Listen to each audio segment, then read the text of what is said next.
Hello and welcome to the Junior League of St. Petersburg 90th Anniversary Luncheon. My name is Gentry Blackwood.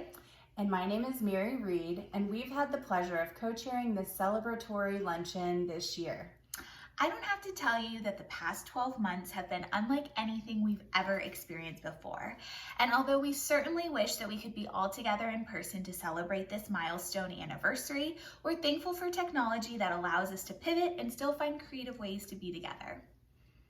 Yes, it has been incredible to see how our league has adapted to the rapidly changing times and found so many ways to continue to fulfill our mission. Today is going to be a chance to not only reflect on 90 years of service and fulfilling community needs, but also a chance to celebrate all that we have been able to accomplish this year by working together. So while you enjoy a yummy lunch from Chicken Salad Chick, you will hear from some of our league leaders on the importance of the league in our community over the past 90 years and how we plan to carry that legacy far into the future. And we'll also have some fun making a yummy dessert with our president-elect, Lauren Feaster. So over the next 45 minutes, we hope you relax, enjoy, and celebrate with us. We are so thankful that you are here and for your service to the Junior League of St. Petersburg. We hope that you are as proud as we are to be members of this wonderful organization. Good afternoon. My name is Megan Roach, and I have the honor of serving as the current president of the Junior League of St. Petersburg. Thank you so much for attending our virtual 90th anniversary luncheon. A quick big thank you to our 90th anniversary ad hoc committee for planning this beautiful luncheon. We all wish that we could be together in person, but it's so nice to be able to connect virtually to celebrate this monumental anniversary. It's hard to believe that we have been impacting the St. Petersburg community for 90 years. The league has grown and evolved over the years while remaining committed to its original goal of making a positive impact in our community.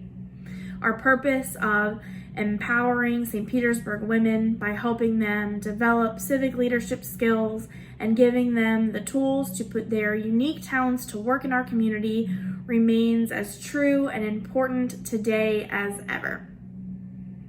Our league training is second to none. Our members give back tirelessly to our community and go on to become major philanthropic and civic leaders.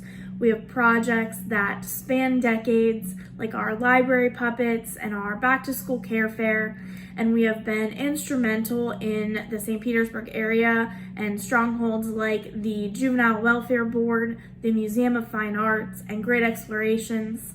Another historic JLSP project, the Science Center, is making a comeback, and we hope to be involved in that as well. Our reputation truly precedes us. I hope that you saw just a couple days ago on March 4th, our actual 90th anniversary, that it was officially Junior League of St. Petersburg Day in the city of St. Petersburg. Mayor Kreisman presented a proclamation to the City Council in February declaring it so, and I, along with several other members, were able to attend that ceremony.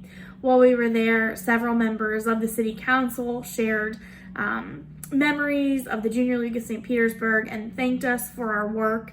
It was an honor to represent the league for such a special recognition. In addition to the mayor's proclamation, the Tampa Bay Rays lit up Tropicana Field in red and white to commemorate the day. It is truly such an amazing feeling to have the community join with us in our celebrations. We have so much to be proud of this year especially.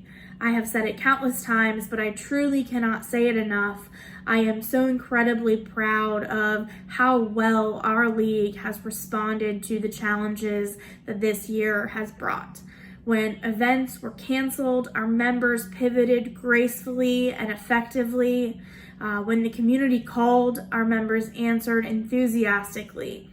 We have much to be proud of as members of the Junior League of St. Petersburg, and we are not slowing down.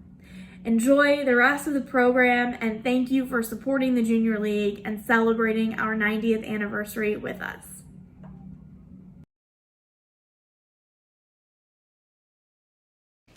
The early years of the Junior League of St. Petersburg, which began as a junior service club, could not have been worse ones for St. Petersburg. The club was formed in 1927. The year before was the beginning of the collapse of the real estate boom that had transformed a small village of farmers and fishermen into a bustling city. It was followed several years later by the stock market crash. Unemployment in St. Petersburg soared. At one point, every bank in the city was forced to close. The roots of the Junior League began on December 1st, 1927, in the telephone exchange business located at 834 First Avenue North. And Miss Ida Dan, a Pinellas County school attendance officer, approached 4 St. Petersburg women to discuss local problems. It was through this simple yet meaningful discussion with Malin Holland Barton, Martha Eustace, Betty Collins, and Margaret Wallace that the mission of the Junior Service Club was formed to help provide food and clothing to families in need. During its beginning decade, first as a junior service club, then as a Junior League of St. Petersburg, this small group of women organized a solicitation and distribution system of new and used clothes for needy families. They established the Milk Fund, providing milk daily for 151 underprivileged children. They opened clinics for well babies and sick babies, and they also purchased the first baby incubator for Mound Park Hospital. There were hard tasks and difficult issues, but they never shied away. During a short 3-year period, 1927 to 1931, the club went through the process of applying 2 times to be a member of the Association of Junior Leagues of America. The first application was turned down.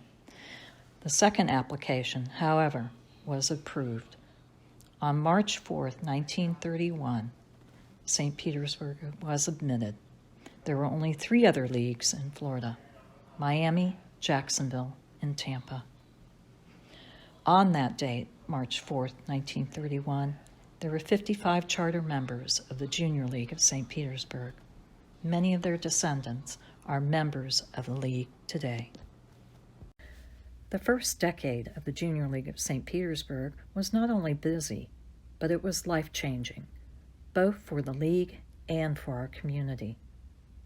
During this period of time, the Junior League established a dental clinic for children, paid for the city's first trained social worker, opened a daycare center for poor working women, outfitted the new children's ward at Mound Park Hospital.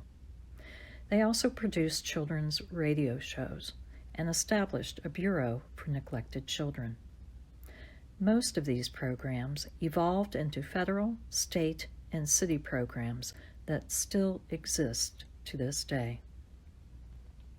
The League was so successful at organizing and so committed that a visiting Association of Junior Leagues of America director suggested establishing a curfew forbidding league business after 6 p.m. or on Sundays. League members today still wrestle with the issue of balancing league and personal commitments. The League was resourceful in those days in underwriting these ambitious programs and projects. They wielded in-kind services from local businesses. They established a formula for fundraising that is still in place today.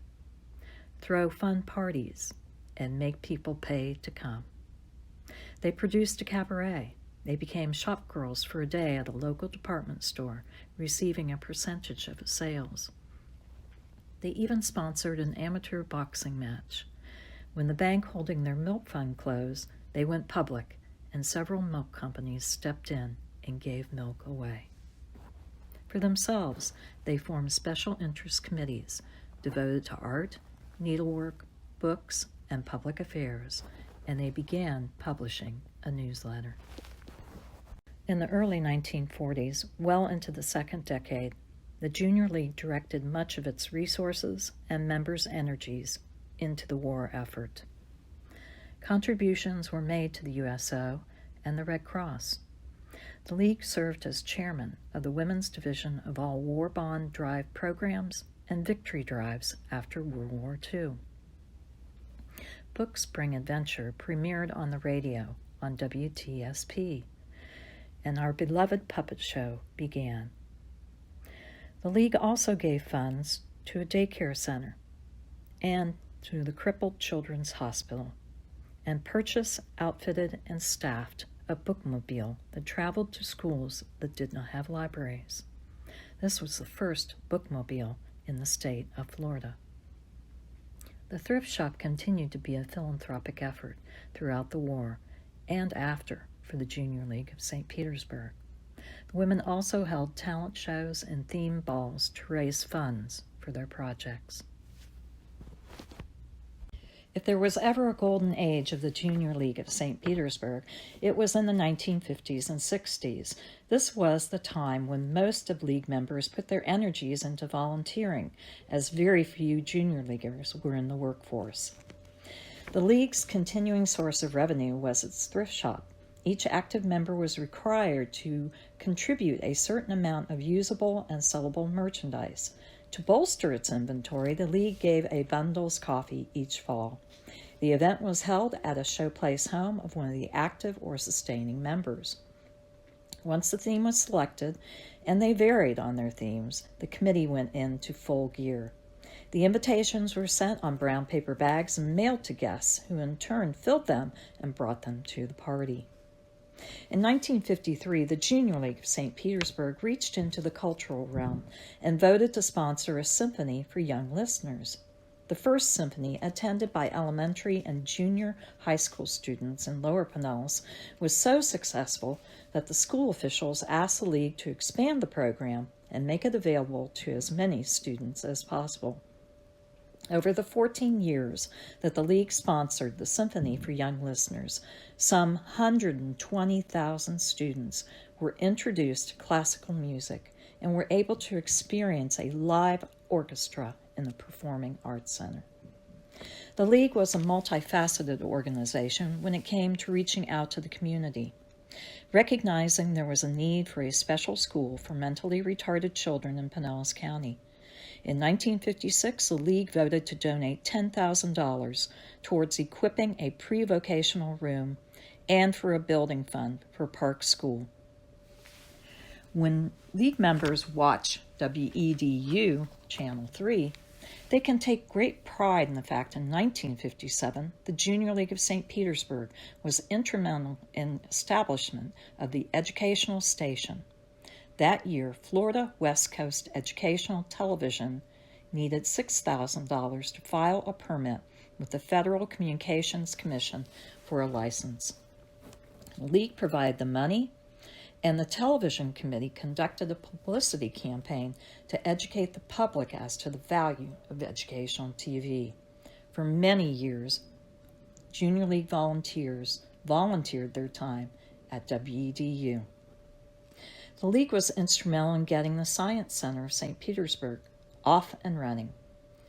In 1961, the League gave an additional $10,000 for the director's salary and partial salary for his assistants.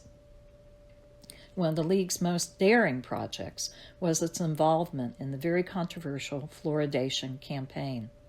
The League's legislative committee spent 3 years studying the proposal and pulled together a citizens group for fluoridation. A lot was learned during those years. One of the League's biggest contributions to the community during the 1960s was to the Museum of Fine Arts. The League voted to give the money to build the entrance hall of what would become the city's most beautiful museum. The opulent chandelier was given in memory of the League's president, Ruth Brooks. Founding League member Malin Holland Barton gave the fabulous pier glass mirrors, and Dorothy Hobach donated the antique parlor grand piano that at one time graced the elegant entryway. The other big contributions made by the League came in 1969 when it made a $36,000 commitment to All Children's Hospital for its cardiovascular laboratory and cardiology department. By the fourth decade, more and more members were entering the workforce. Their daytime job kept them from attending meetings and meeting placement requirements. The Public Relations Committee began publishing a newsletter for working members called Lead Echoes. In 1963, the League professionals were polled to see if they would like to have a regular monthly meeting.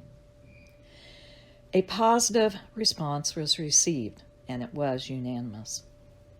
In 1964, the standing rules were changed to provide for monthly night membership meetings. The meetings were held on Monday night before the Tuesday monthly meeting. However, it was not until 1970 that the professional members were given the right to vote at their night membership meetings. The early years of the Junior League of St. Petersburg, which began as a junior service club, could not have been worse ones for St. Petersburg. The club was formed in 1927. The year before was the beginning of the collapse of the real estate boom that had transformed a small village of farmers and fishermen into a bustling city. It was followed several years later by the stock market crash. Unemployment in St. Petersburg soared. At one point, every bank in the city was forced to close. The roots of the Junior League began on December 1st, 1927, in the telephone exchange business located at 834 First Avenue North. And Miss Ida Dan, a Pinellas County school attendance officer, approached 4 St. Petersburg women to discuss local problems. It was through this simple yet meaningful discussion with Malin Holland Barton, Martha Eustace, Betty Collins, and Margaret Wallace that the mission of the Junior Service Club was formed to help provide food and clothing to families in need. During its beginning decade, first as a junior service club, then as a Junior League of St. Petersburg, this small group of women organized a solicitation and distribution system of new and used clothes for needy families. They established the Milk Fund, providing milk daily for 151 underprivileged children. They opened clinics for well babies and sick babies, and they also purchased the first baby incubator for Mound Park Hospital. There were hard tasks and difficult issues, but they never shied away. During a short 3-year period, 1927 to 1931, the club went through the process of applying 2 times to be a member of the Association of Junior Leagues of America. The first application was turned down. The second application, however, was approved. On March 4th, 1931, St. Petersburg was admitted. There were only 3 other leagues in Florida: Miami, Jacksonville, and Tampa. On that date, March 4th, 1931, there were 55 charter members of the Junior League of St. Petersburg. Many of their descendants are members of the league today. The first decade of the Junior League of St. Petersburg was not only busy, but it was life-changing, both for the league and for our community. During this period of time, the Junior League established a dental clinic for children, paid for the city's first trained social worker, opened a daycare center for poor working women, outfitted the new children's ward at Mound Park Hospital. They also produced children's radio shows and established a bureau for neglected children. Most of these programs evolved into federal, state, and city programs that still exist to this day. The League was so successful at organizing and so committed that a visiting Association of Junior Leagues of America director suggested establishing a curfew forbidding league business after 6 p.m. or on Sundays. League members today still wrestle with the issue of balancing league and personal commitments. The League was resourceful in those days in underwriting these ambitious programs and projects. They wielded in-kind services from local businesses. They established a formula for fundraising that is still in place today. Throw fun parties and make people pay to come. They produced a cabaret They became shop girls for a day at a local department store, receiving a percentage of sales. They even sponsored an amateur boxing match. When the bank holding their milk fund closed, they went public, and several milk companies stepped in and gave milk away. For themselves, they formed special interest committees devoted to art, needlework, books, and public affairs, and they began publishing a newsletter. In the early 1940s, well into the second decade, the Junior League directed much of its resources and members' energies into the war effort. Contributions were made to the USO and the Red Cross. The League served as chairman of the Women's Division of all war bond drive programs and victory drives after World War II. Book Spring Adventure premiered on the radio on WTSP, and our beloved puppet show began. The League also gave funds to a daycare center and to the Crippled Children's Hospital, and purchased, outfitted, and staffed a bookmobile that traveled to schools that did not have libraries. This was the first bookmobile in the state of Florida. The thrift shop continued to be a philanthropic effort throughout the war and after for the Junior League of St. Petersburg. The women also held talent shows and theme balls to raise funds for their projects. The seventh decade was a busy one. In 1989 to 90, the thrift shop turned over revenues in excess of $70,000. This would be the last year that the thrift shop was able to produce such revenue. This set the stage for the eventual closing of the thrift shop in 1995 and 96. The membership was ready for a shift to the popular one-day sale format. So in 1995, the League put together possibly the largest League committee ever in order to ensure the one-day sales event success. The first year garnered $13,000 and opened the door for outstanding revenue the next year, with over $58,000 being collected. But this fundraiser would have a short life. By 2000, collecting, storing, pricing, moving, and managing the quota became too much for the membership. In 2001, the one-day sale committee recommended that the sale be discontinued as a major ways and means for the League and be replaced with an event less labor-intensive for League members. During this decade of fundraising changes, the League positioned itself to spend fewer dollars on the running of its own organization. League headquarters was moved out of the Lard Building into the Stewart Building, and eventually into All Children's Child Development Center, for an incredible lease of $1 per year. Near the end of the decade, the membership approved a budget where 100% of administrative expenses were covered by the dues of the membership. While the fundraising side of the League was going through challenges, the fund-giving side continued to fund projects it deemed valuable. The Pinellas County Educational Foundation, USF Oceanography Camp for Girls, American Stage Children's Theater, Mainsail Art Festival, and many other local projects. The League developed a vision statement which read, "The Junior League of St. Petersburg envisions a community where individuals and family have access to resources that assist in the development of healthy life skills." With this in mind, a new project was developed for the summer of 1996, a back-to-school care fair. This was a low-dollar, high-impact project to provide services to over 2,500 children and families. With the closing of the thrift shop and the termination of the one-day sale, fundraising revenues were down.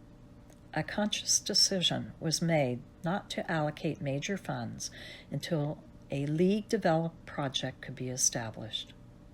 The League determined that a large project was needed to galvanize internal and external League community support. In 1997, the League began researching a high-dollar, high-impact project. The membership was surveyed, the data collected, in keeping with the vision of life skills for healthy families, the Family Visitation House was born and opened in the spring of 2001. In its 8th decade, the Junior League continued to add events to improve member satisfaction and raise funds for programs. Party Time Golf previewed in 2003 and was a proven fundraiser. Jelly Bean Fling, a member satisfaction event, was held at Sunken Gardens and Great Exploration's Hands-On Museum. All hands were on deck for the ever-popular Celebrate the Season, a 3-day holiday gift mart. It debuted in November 2003 at St. Petersburg's historic Coliseum. Over the years, Care Fair moved venues from P-Tech to Tropicana Field to John Hopkins Middle School, and finally settled in Midtown's Johnny Rue Clark House Center. The city of St. Petersburg joined the event with a successful bike rodeo and safety fair. The league hosted its first inaugural mayoral ball in 2006 with the Boys and Girls Club of the Suncoast, Pinellas Education Foundation, and Mayors, Mentors, and more, each receiving $35,000 donations. The league's last signature project was created over a 3-year commitment. $50,000 was donated to Close to Kids to establish a Southside distribution center and store. The league logged thousands of hours with more than 150 volunteers sorting clothing, painting, and setting up the store. On February 19, 2010, the league held its second mayoral ball and raised money for Brookwood, St. Petersburg Museum of History, and Dr. Carter G. Woodson African American History Museum. In the midst of this busy decade, the league celebrated its 70th anniversary in conjunction with the Association of Junior Leagues International's 100th anniversary. In addition, 5 years later, we celebrated our 75th anniversary by inviting over 85 current and former community partners to a cocktail party honoring their commitment to Pinellas County and its citizens. In our 9th decade, the Junior League pivoted away from signature projects and transitioned to an issue-based community impact framework in order to encourage more collaborations and deeper long-term impacts. After input from the membership and extensive research, the Junior League focused in on 3 vital areas: nutrition, literacy, and health. Going forward, programs and partnerships would mirror these priority areas. In 2011, the Junior League celebrated its 80th anniversary and launched its first Kids in the Kitchen. The Whale of a Sale pop-up was brought back as a fundraiser in 2012 and 2013. The league hosted its 3rd mayoral inaugural ball, raising funds for St. Pete's Promise and the league. In a mode to think outside of the box, the Junior League hosted a kickball tournament, Showdown on the Playground. And with the growth of Care Fair, a fundraiser was launched for it called Brews for Backpacks. 3 popular fundraisers emerged: the Literacy Gala, the Little Black Dress, and Cocktails and Coutures. Funds raised were used to support a variety of community partnerships, such as the Kind Mouse, St. Petersburg Free Clinic, several Title I elementary schools, and Girls on the Run. An ad hoc diversity and inclusion committee was created and serves as an important training component for the membership. And lastly, a board position for diversity and inclusion was created. As we move through our 10th decade, this past year and its challenges have reminded us just how important the Junior League is to not only St. Petersburg, but Pinellas County and the Tampa Bay area. In 1927, a handful of women were asked to address a need and to believe that against all odds they could and would be successful. That mindset, that belief in the mission, that courage of one's convictions, and the belief that lives can be made better is no different 90 years later for the members of the Junior League of St. Petersburg.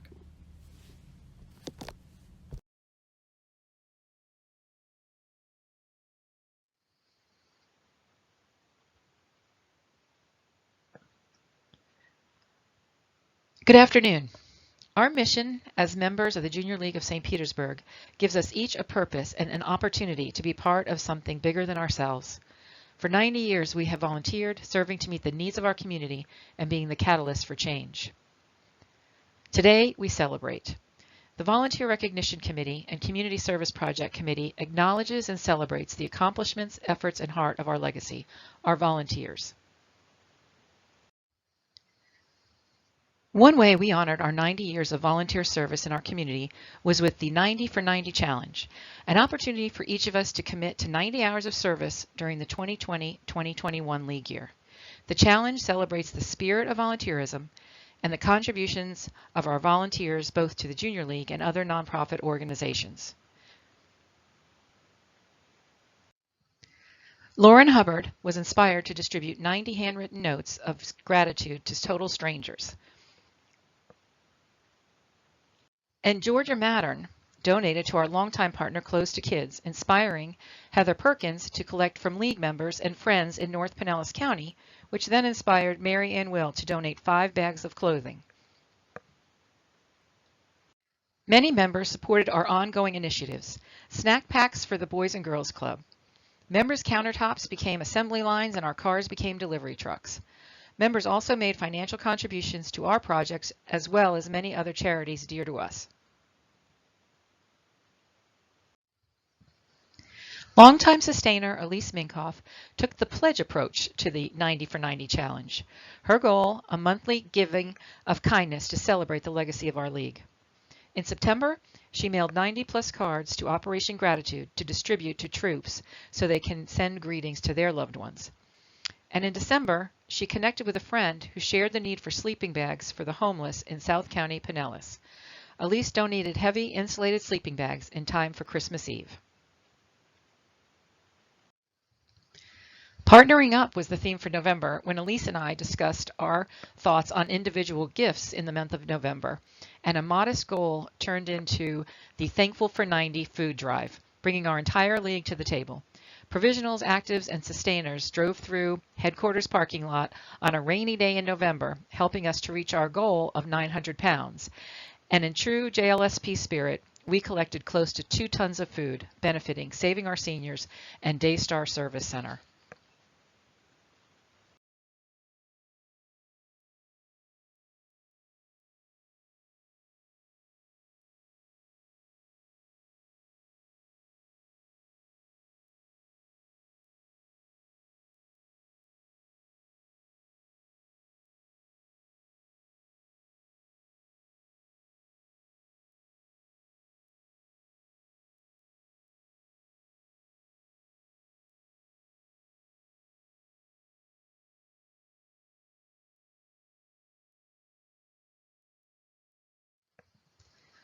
With the leadership of Aria Garling, the Community Service Project Committee assembled 2,000 goodie bags in honor of our anniversary.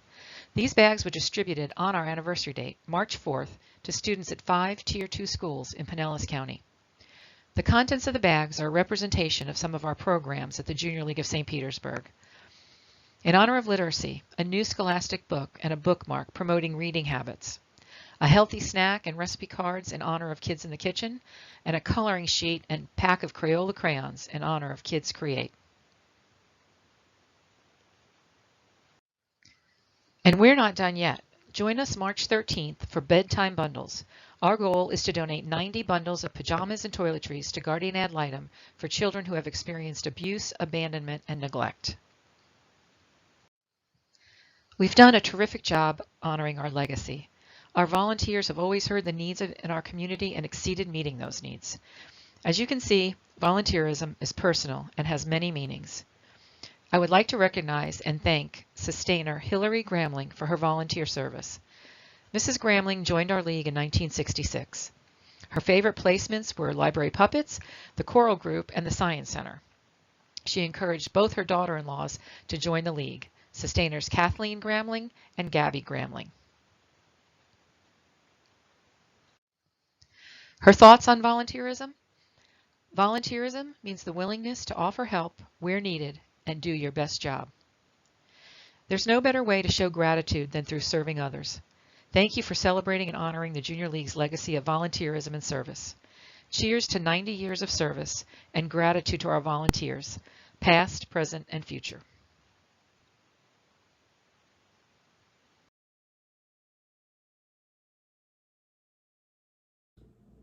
Good afternoon, ladies. I hope this finds you well. We hope that you've enjoyed our program so far today. Our committee has been hard at work putting together this 90th anniversary luncheon for you all, along with the committee chairs, Gentry Blackwood and Mary Reed. So big thank you to them and to the committee for all of their hard work over these last few months getting this prepared. We had to kind of pivot, as you all know. So we thought that we would do something a little more fun and interactive with you all and bring you desserts. So in your luncheon kit, there should be a little dessert packet, and in there is also a recipe card. It's for Mima's Quickie Blueberry Pie. Mima is my grandma. So I will let you all kind of get your ingredients out. It's very few ingredients, which is what makes it so quick.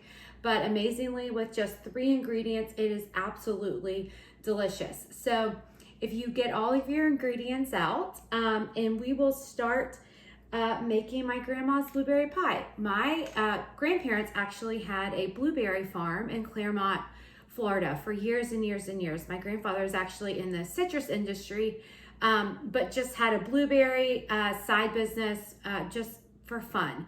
And as a kid, it's just one of my absolute favorite memories, going there really and truly to ride on the golf cart and drive my grandma crazy. But we had so much fun going and picking blueberries growing up. So a lot of my recipes from my grandma, my Mima, have to do with blueberries. So some of my favorite of her recipes are her blueberry muffins. They are the best.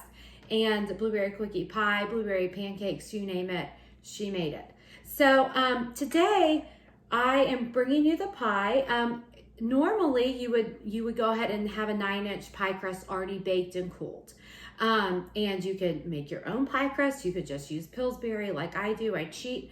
But go ahead, you would normally have to go ahead and bake that, let it cool. Today we just gave you these little mini graham cracker cuts just because it was easy, and they're already baked. So you will take your crust, and again, don't follow the recipe card because it's not exact.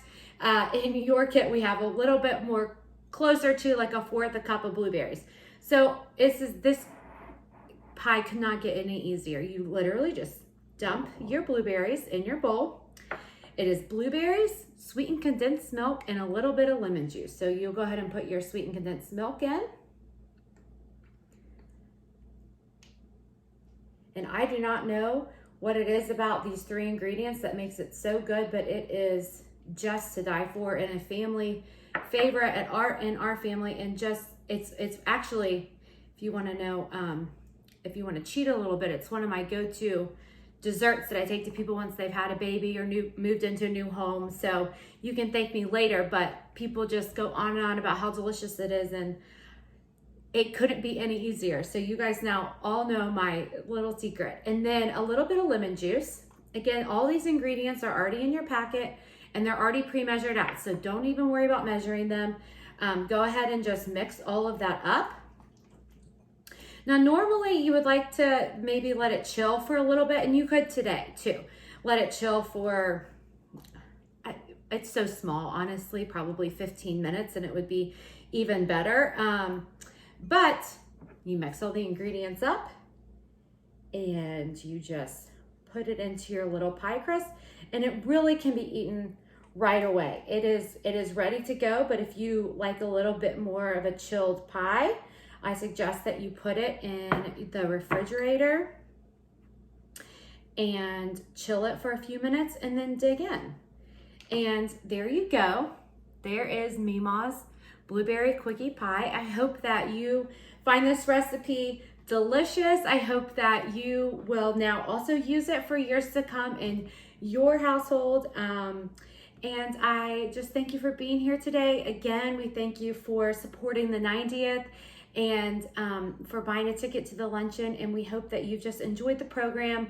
We hope that you've enjoyed creating this little dessert with us and just a fun little interactive activity. And I hope that you have a good rest of your day.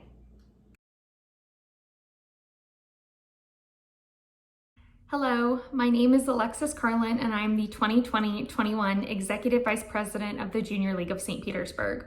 Thank you for joining us today as we continue to celebrate our 90th anniversary. For those of you who have served in the leadership role in the past, you may not be familiar with what my role of Executive Vice President entails. And that's because it's a relatively newer position within our league. I'm actually only the fourth person to hold this role in our league's history. In 2017, the Junior League of St. Petersburg adopted a new governing structure, one that consists of both a board of directors and a management team. The board of directors continues to be focused on the strategic vision of the Junior League of St. Petersburg, while the management team is focused on the everyday tactical boots on the ground work that goes along with serving in our league. My role of Executive Vice President is to make sure both governing bodies understand what the other is doing. So I am in charge of the management team and reporting back to them everything that the board of directors is doing, and vice versa. I attend every board meeting and I provide a report that details everything that our management team is doing, so that one informs the other and we can continue to be focused on what's important within those two structures. The management team consists of an executive vice president-elect, a finance vice president, a community vice president, a communications vice president, a development vice president, membership vice president, corresponding secretary, and a nominating chair-elect. And every year at the beginning of the league year, the management team meets to develop an annual plan. The annual plan is really the foundational footprint that the vice presidents use to inform and educate the committees and councils that serve beneath them. And this is really the guiding light for each one of those committees and councils to make sure that we achieve our goals and we can continue to build better communities and better volunteers. Another amazing thing that the management team has put into place over the last few years is an opt-in calendar. And an opt-in calendar is really a 360-degree view of everything that's going on within our league. It contains dates and times of all of our events, from fundraising shifts, training opportunities, to GMMs, down to when councils and committees are meeting. So that as we continue to plan and get more and more involved in our community, we're making sure that we're not stepping on each other's feet, and that we're also giving everybody the same opportunity to attend events throughout the league year. So those two items have really been fundamental in our development as a management team and have really allowed us to improve our communication back to the board of directors. As we continue to move forward in our league's history with this new governance structure, I'm really excited to see what we'll be able to achieve. I think we've really been able to, over the last few years, get a great cadence with what expectations are and how to communicate better with each other. And I know that we will continue to improve on these things looking forward in the future. And as I said, thank you for celebrating with us, and cheers to 90 years. Thank you.